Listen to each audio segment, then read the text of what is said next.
ఈరోజు చిచ్చల్పేట గ్రామ సర్పంచ్ అభ్యర్థిగా గెలుపొందించినటువంటి గుడిసె అనుసూయ గారికి మరియు 10 వార్డులు గెలిచినటువంటి మన వార్డు మెంబర్లకి అందరికీ శుభాకాంక్షలు తెలియజేస్తున్నాం.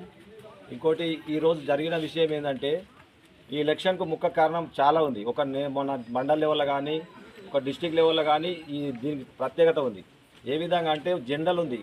ఆ జనరల్ నిలవడం ఎందుకంటే జనరల్ అంటే ఒకరికే అవకాశం అని ఉంది. ఆ జనరల్లో నిలవడం మన బీసీలకు అన్యాయం జరుగుతుందని, బడుగు బలహీన వర్గాలకు అన్యాయం జరుగుతుందని చాలా మార్చారు. ఆ మార్చినందుకు మార్చిన దానికి ఏముందంటే గవర్నమెంట్ స్లోగన్ గిన బీసీలకు చేస్తాం 42% తర్వాత మాకు రాజ్యాంగ ప్రకారం రావడం వచ్చే 23% తగ్గించి మా బీసీ రిజర్వేషన్ మొత్తము జనరల్ చేసారు. జనరల్లో బీసీని తీసుకుపోవడం అనే కాన్సెప్ట్ ఉంది.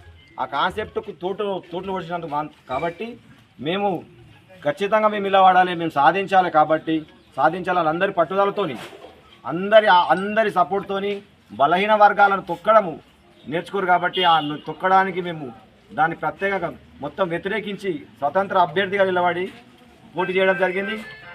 వాళ్ళందరి కృషితోని వాళ్ళందరి సహకారంతో ప్రతి ఒక్క సర్పంచ్ అభ్యర్థిగా కాన్సెప్ట్ తీసుకొని మనం ఖచ్చితంగా గెలిచి చూపెట్టాలని గెలిచిర్రు. అందుకే వాళ్ళందరికీ మాకు ఇంత పెద్ద విజయానికి ఇచ్చినందుకు వారందరికీ మేము ప్రత్యేక కృతజ్ఞతలు తెలియజేస్తున్నాం.